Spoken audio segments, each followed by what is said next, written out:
Hello, everyone. So I'm just going to continue now. This is our second lesson, the second topic in our new unit, our equilibrium unit.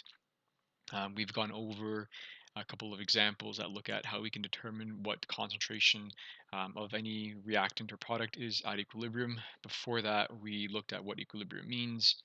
We now know that reactions can proceed both in the forward direction, which is what we're used to seeing since grade 8, grade 9, but they can also now, so this is the new part, can also now go backwards in a reverse direction from products to reactants.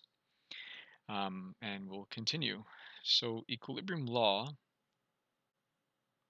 begins with looking a lot like the unit we just finished. Last couple things we talked about in the unit we just finished in chemical kinetics. Here is a general reaction like we've seen before. Capital A, B are our reactants, and C and D are products. Now the lowercase letters there, A, B, C, and D, they are the balanced coefficients. So it'll be similar to what we've seen in the past with rate law, um, looking like this. So the forward reaction means that if you remember rate law, that the forward reaction is dependent then on the concentrations of our reactants in the general reaction A and B to their respective exponents. Now, in the past week or two, we learned that those exponents A and B can be experimentally determined, right, by looking at different trial concentrations and how that affects rates. It's a little easier this time around. So we'll see that. Well, we'll get to that in just a bit. But to finish off, our forward rates, so that F over here indicates that lowercase f indicates that it's going in the forward direction, and K constant, as you've seen before, is also indicating that this expression is written for the forward direction. Again, reactant dependent, that's why it's A and B.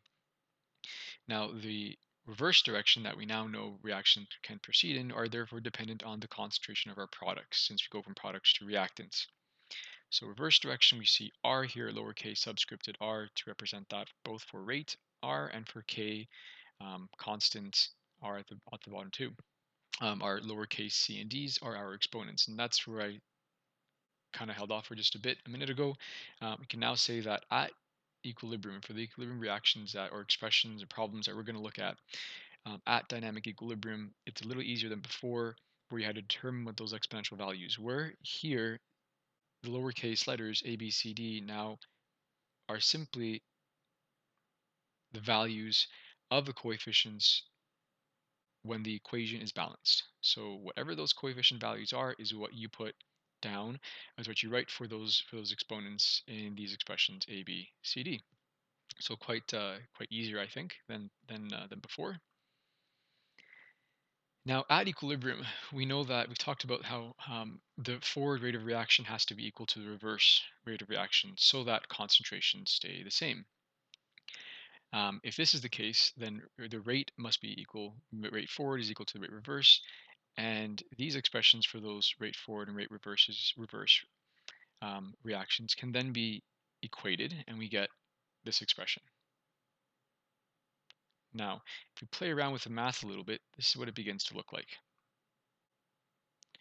So K forward, so constant forward, KR over KR, will give us this expression here. So we get products over reactants, products CD to their exponents over products AB to their exponents from the balanced reaction.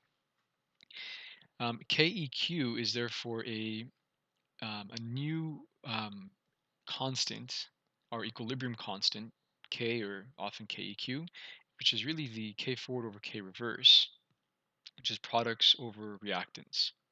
This will tell us how reactions behave at different parts of the reaction. So as a reaction proceeds from time zero forward, the KEQ value can tell us what is happening at certain situations or certain times of the reaction.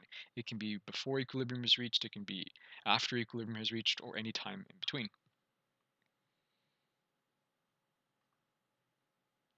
So to summarize again, this is what our equilibrium law looks like.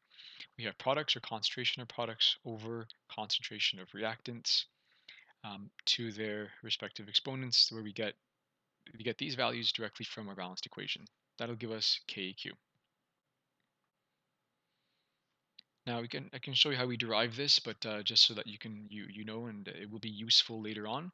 If we have a KEQ value, then we can also determine what the individual K constants are. For example, Kr or K reverse is equal to 1 over Keq, so the inverse of Keq. And we'll derive this in class. It will be more useful later on when we start titrations. Okay, so our first example. If we're going to write a complete expression, so that's the third question being asked here, we're going to have to figure out what our numerator and what our denominator is. Now, this reaction you've seen many times before. It's a famous reaction. 1 mole of nitrogen and 3 of hydrogen produce 2 moles of ammonia. So we know, going back for a second, that our KQ expression is products over reactants. So numerators are products. I started that off over here. So our product here is ammonia to the power of 2, right? And I'll have to switch to a text over here. So that should be fine. The denominator, therefore, is concentration of nitrogen. Don't mind that 2 there, it should be subscripted, but pretend it is. So N2, now you can write that as an exponent 1, but you don't have to, so we'll delete that, times the concentration of hydrogen gas to the exponent of 3. So exponent 3.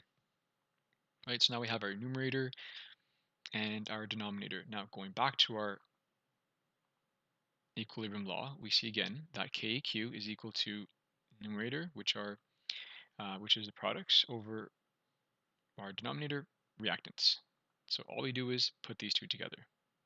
So that's right, I'll do this. I'm going to take these answers now. Our numerator, denominator. We'll just go ahead and draw a line here. That, or this, is now our, well, almost. Let me get to the text. So we can then say that K EQ is equal to that. And that's it. This is the KEQ expression, or the equilibrium constant expression, for the production of ammonia gas from nitrogen and hydrogen. Okay, moving on, I'll go now back to a full screen mode, and we'll continue. So here's a more practical example here of how this works. So we're going to calculate the equilibrium constant. This is from looking at this data. Now, it does take a minute just to realize what's happening here. The expression, or rather the reaction, is hydrogen plus iodine gas equal hydrogen iodide, 2 parts of hydrogen iodide. So our equilibrium expression, or constant expression, is right over here. Hi to the power of 2 over hydrogen and iodine gas, each to the power of 1. So at different trials, now this part you're probably used to, at different trials we have different concentrations. We begin in the first trial here at a 1 mole per liter or 1 mole per liter concentration of reactants, and of course no product, as we're used to seeing.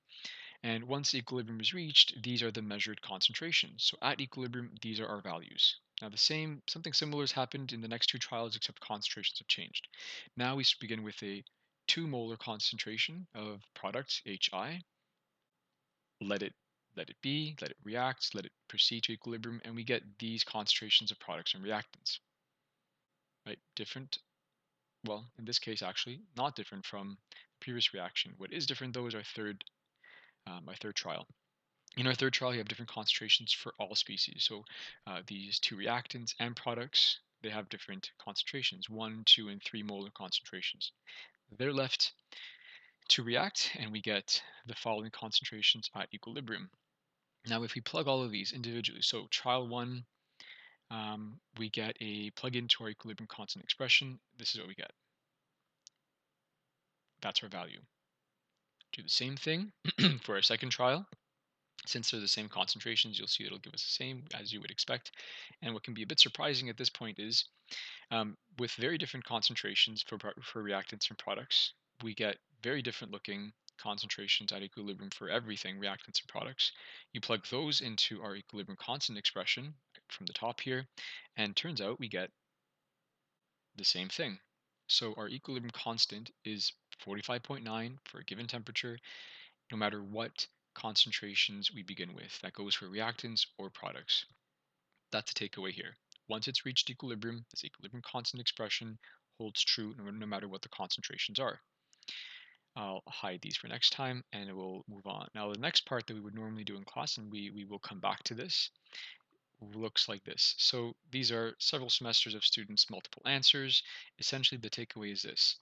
Now, these aren't my words. This is what other students have written in the past. So this is what one class wrote. So what their takeaway from what we saw in this last example is that the equilibrium constant KQ is the same no matter what the starting concentrations are when the final concentrations are measured at equilibrium.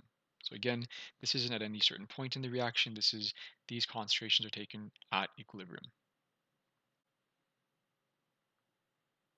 Now, before we look at examples, cover a couple definitions here. Maybe you might want to pause, take things in, whatever you'd like, but a couple definitions have to be covered at this point.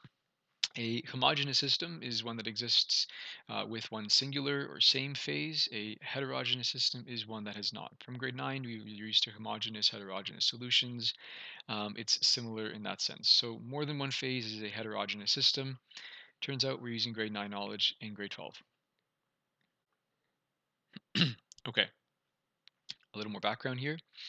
Um, so the concentration of solids, let's say at the top here, the concentrations of gold, they don't change based on amount. So we can have a bit of gold, a little bit more gold, and even more. And their molarity, if you want to look at it that way, or their densities, which is effectively for a solid is the same, doesn't change. Now we can do the same thing. Let's look at water.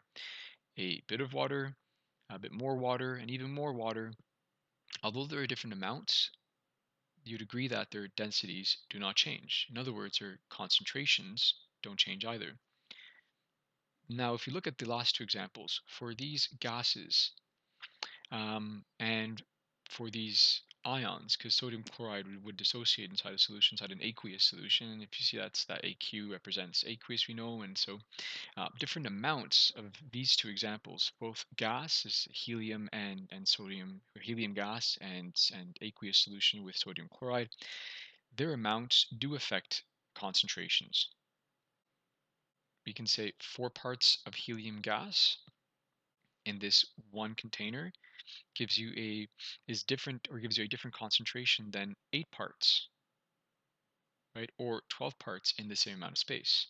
So gases, their amounts do affect densities and therefore molarities. Similarly, we have our ions here. Double the ions means double the concentration in the same amount of solvent. Right? Triple that, we triple the concentration. So in the last two examples, amounts do affect molarity. Now why we spent a couple minutes on that? Well, we'll see right now. So when we're writing equilibrium constant expressions for solutions that were for systems that are heterogeneous, we actually don't include solids or liquids in the equilibrium expression. So this is calcium carbonate, right? Solid decomposes into carbon dioxide, gaseous carbon dioxide, and solid lime calcium oxide. Now we would expect, I know we've already seen that, but let's hide it again. This is what we would expect. We would expect this KQ expression. CO2, now this is all balanced 1 to 1, so it's CO2 times concentration of calcium oxide divided by reactant. Products over reactants, KQ expression. But because our molarities, or densities in this case, don't change for solids, we can actually exclude them. So our KQ expression for this reaction simply looks like this. Since calcium oxide lime and calcium carbonate aren't included, it just looks like that.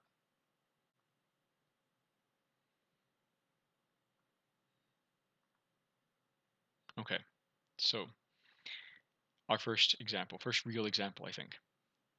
Now, if we're going to write an expression, an equilibrium rate law or equilibrium expression um, from this reaction, we know that aqueous solutions actually exist, or solutes dissolved in aqueous solutions actually exist as ions. So back to grade 11, we're going to dissociate these ions, and we go from our standard equation here, standard reaction, into our ionic reaction, right? A total ionic reaction we've seen in grade 11. States are important here, right? As we know, liquids and solids don't count or aren't included in our KEQ expression. So looking at this, and remembering from grade 11 that we don't include spectator ions since they are simply not involved in any reaction. So we can exclude any spectator ions. Also, solids and pure liquids can be removed. This means this is going to be our KEQ expression. So we see that copper, solid copper is not included. Right? We also see that the spectator ion, which is chloride in this case, both 6 here and here, they're not included either. Also, the aluminum solid as a reactant isn't included, so they are not written in our KEQ expression. So our KEQ value is dependent only on the concentration of aluminum ions over, well, to the power of 2 first, over the concentration of copper 2 ions to the power of 3. So at this point, hopefully you're a little more comfortable with writing our equilibrium laws or equilibrium KEQ expressions. And we'll see exactly what this means. Well, cover this for now, so we can go back to it when we're in class. Okay, so what exactly does K mean? What does KQ mean? It's that really, it tells us how the reaction proceeds. We're going to try matching now. So if K is greater than 1, that just essentially means that the rate of the forward reaction over the rate of reversed reaction are equal, or rather are not equal, that 1 is greater. So we think about what numerators and denominators will look like. If K is greater than 1, here are your options. The creation of products are favored, the concentration of products is equal to the concentration of reactants, or the creation of reactants are favored. But if K is greater, so let's say KEQ, at equilibrium we have our numerator is larger, because then that's the only way it would give us a value greater than 1. That would mean our concentration of our products, right? Because going back a little bit quickly, here, if the numerator is larger, that means our products are going to be larger, which means, or going to exist in greater concentrations, I should say. That means the creation of products is favored, and this matches right here. Now, if K is less than 1, that means our denominator should be bigger, which means our reactants are favored. So that matches this. So the creation of reactants is favored, and very little products are formed. Now, at equilibrium, if top is equal to bottom, then we know that the concentration of products is equal to the concentration of reactants at equilibrium. So this is what KEQ tells us when we find its expression and then find concentrations at any given point. Okay, example. So these are typical examples. Know that we will go over all of them again in detail. We may likely have questions. We'll answer every question. We'll go over this as much as we need to in class. For our purposes now, I'll go through it quickly. Feel free to pause as you go along. So here the question is asking us. Well, let's start by reading it first. Reactions given. Okay, let's continue reading. Calculate the equilibrium constant, Kc. Now we've seen these subscripts change in the past, right? When we looked at enthalpy or molar enthalpy of combustion of certain phase change, neutralization, and so forth. So here we have Kc, equilibrium constant Kc. So at a certain temperature, we know that it's temperature dependent, although this has really no effect on our question. So all of this so far hasn't really told us much, aside from the fact that we need to figure out what the equilibrium constant is. For the above reaction, this information is given. 2 moles of NaOCl is produced in a 1 liter flask. And the concentration of one of its products, nitrous oxide, after equilibrium is achieved is that concentration. Okay, so initially, we need to find the initial concentrations of NaOCl.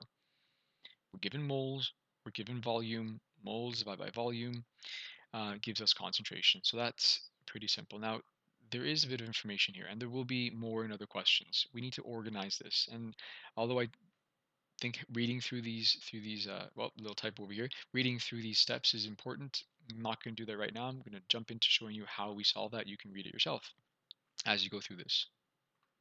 So our solutions. First, you're going to figure out the concentration. And we have moles given to us in the question. We have liters. We have 2 moles per liter.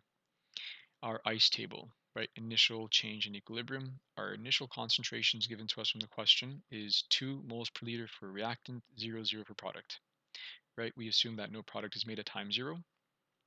Then change, which we've seen before, is related to the balanced coefficients. We know that reactant is going to decrease, so it's going to be negative, by some value x proportional to the coefficient, so it's minus 2x.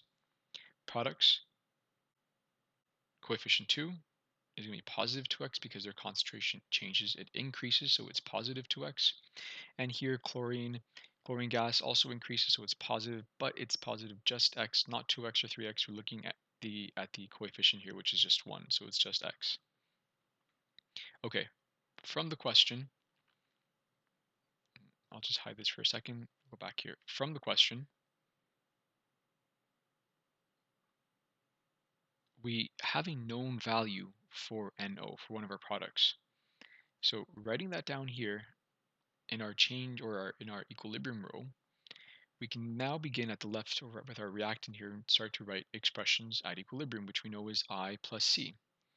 2 minus 2x, because you know that 2 concentration is going to change by value 2x. We can do the same thing for NO. 0 plus 2x is just 2x. But we know from the question it's given to us that that is equal to 0.66. So this becomes a simple linear equation. We can solve for x. 0 plus x is just x. So these are expressions for reactants and products at equilibrium. You can solve for x, solve right over here. And there we go. We now know what x is.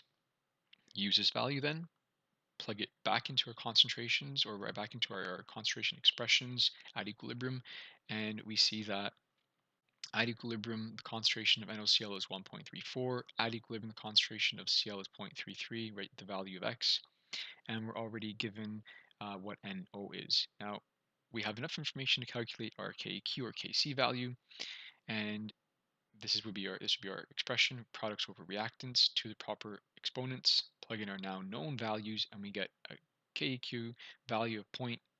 And we're done. Remember, this tells us something. We'll review that later. Well, we have reviewed it, right? Think about what this tells us. The next question.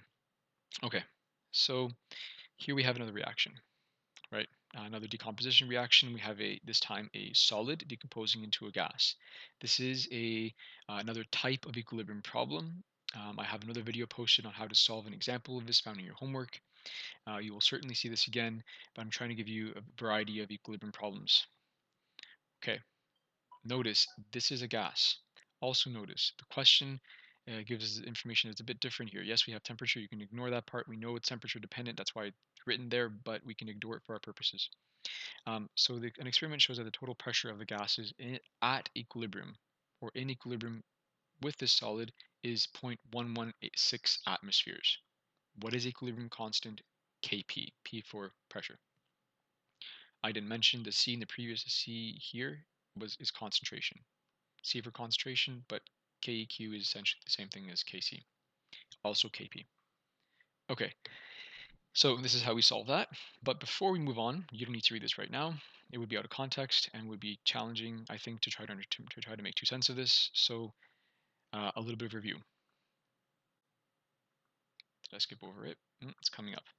Okay. I suppose is a good place to start. Always a nice table.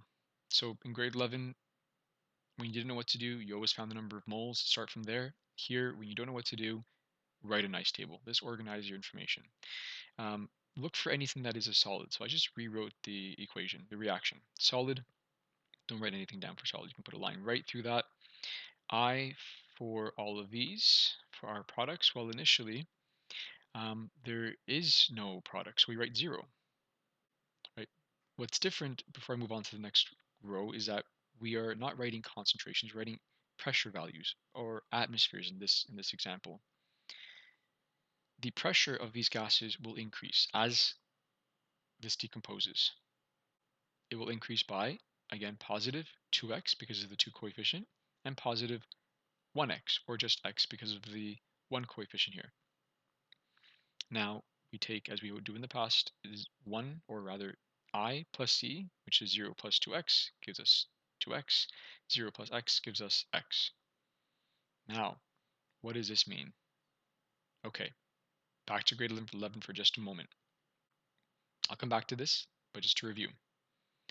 So, the end of grade 11, we did chemistry, or the chemistry of the atmosphere, or atmospheric chemistry, I should say, where we looked at the partial pressures, and we saw that the sum of the individual partial pressures is equal to the total pressure of a system. An example we used back then, one of the first ones we used, is that the pressure of air is equal to the individual partial pressures of the gases that constitute air. So, taking that back to this example, if the individual partial pressures of ammonia and carbon dioxide, the two products here, are equal to what the question said right here, highlight this part, is equal to the total pressure at equilibrium, we now can figure out a linear reactor, linear equation to solve for x. A lot just happened. So take it in. This is what happens.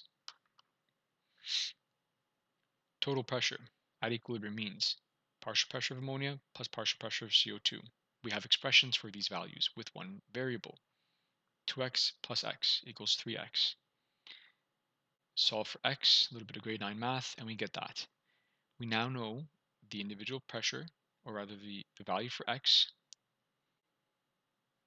So use that value for x, plug it into your expression for ammonia, which is 2x.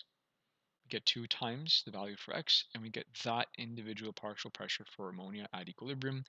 We also know that x is equal to, in the ICE table, is equal to the partial pressure of CO2. So that's what it is. So the value of x is actually that, right?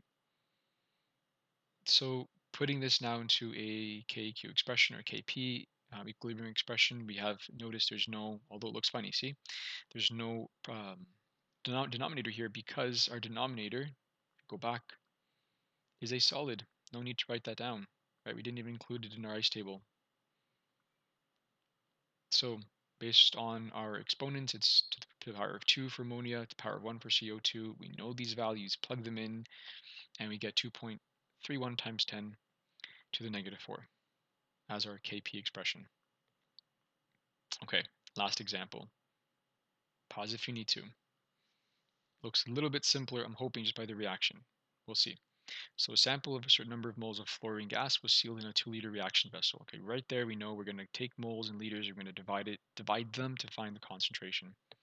And now that is heated to, okay, that's fine, 1000 Kelvin, to study the dissociation into fluoride atoms, or fluorine atoms. At this temperature, Kc, the concentration, or the equilibrium constant, is 1.2 times 10 to the negative 4. Okay, so here we're given our KEQ value, different from the previous two questions. Here we're being asked now for the concentration of these two substances at equilibrium. And what is a percent dissociation of F2? We'll probably say that for class. We'll just worry about figuring out what these values are. Okay, here's how you solve it, but you can read that later. Okay, first, expression. Well, almost. Concentration of F2. Right? We did say that we needed to do that first. It's moles divided by liters. We get a 0.001 molarity for our given reactant. Again, when you don't know what to do, start out with an ICE table. Organize all your data here. So initially we have 0.001. Initially we have nothing for product. Right? This value can be determined through here, what was given to us in the question. This is going to change, going to decrease by a negative value proportional to the coefficient in the balanced equation. It'll be minus x. Now this coefficient 2 means it's going to be positive 2x. Add I and C, we get that expression. Add I and C here, we get 0 plus 2x, and we get this expression, 2x. Okay, now that we have expressions at equilibrium, we also have the actual value of KEQ at equilibrium. We can plug them in. So f to the power of 2, f2 to the power of 1, we have expressions for these values. We also have a value for KEQ, or in this case Kc. Plug those in, and we get, if you can see, 1.2 times 10 to the negative 4 is equal to Let's just simplify this. 4x squared over 0.001 minus x. Now, the only way to solve this, well, not the only way, but a way to solve this is the dreaded quadratic equation. Okay, we will finish this off. The rest of it, essentially find the value for x. You ignore negative values. Don't get too worried. This isn't as hard as you think. Let's do this in class though. You will find a value for x, just like in math class. By finding the value for x, we determine the solutions at 2 points along a curve, right? Along a parabola, and those can be they can be possible, or those points can exist based on the question. They cannot exist based on the question. We'll get to all those details later. For now, this is how you solve it. It's how you determine what x is. Again, you would plug that value for x back into your expressions from the ICE table to determine concentrations of F2 and F.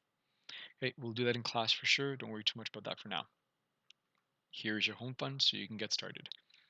I do have another example posted for the equilibrium of gases, or an equilibrium problem involving gases. You can see on YouTube as well. Close this for now. I'll be back. We'll go over all of this and more later.